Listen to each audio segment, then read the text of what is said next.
बीकानेर का रुख कर लेते हैं। रौनक व्यास मेरे सहयोगी बने हुए हैं।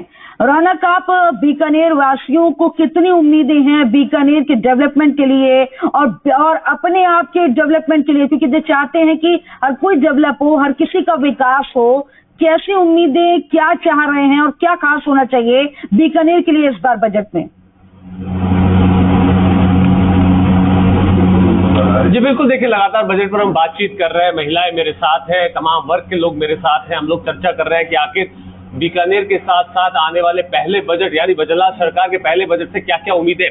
बात करता हूँ मैडम, क्या कहेंगे, कितनी उम्मीदें हैं बजट को लेकर? हम लोग लगातार बात करें, गृहिणी के तौर पर क्या कहेंगे?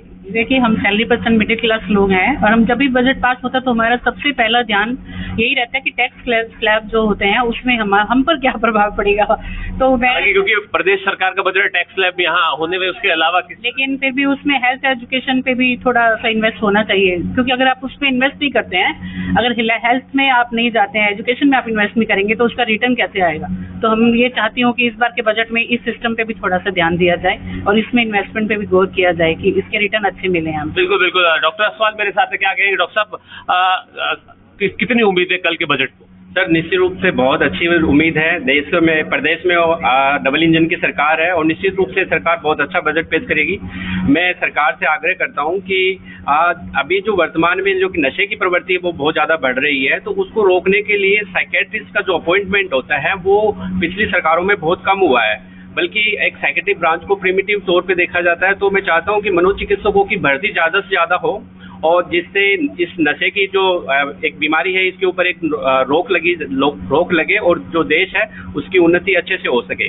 और दूसरा ये है कि अभी हमारे बीकानेर के अंदर सोलर का बहुत अच्छा काम हो रखा है।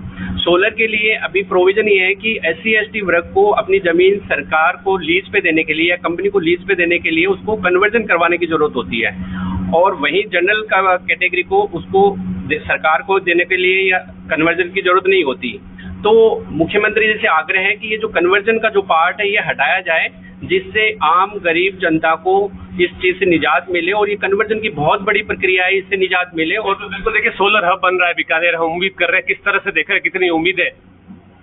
देखो, सरकार सबके दिलों को छुएगी इस बजट में और सबका ध्यान रखेंगी और सबके दिलों पे, पहले बजट को देखते हुए सबके दिलों पे राज करेगी ये सरकार। मुझे ये उम्मीद है सरकार से और इस उम्मीद पे लगभग हमारी सरकार खरी। बहुत संक्षिप्त में बताइए, कितनी उम्मीद है?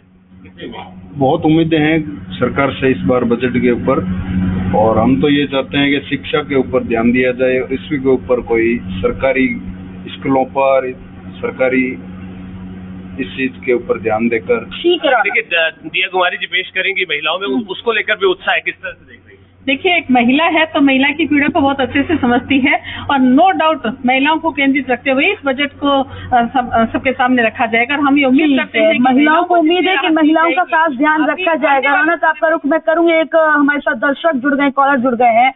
बताइए, आप बजट को लेकर आपकी कितनी उम्मीद है?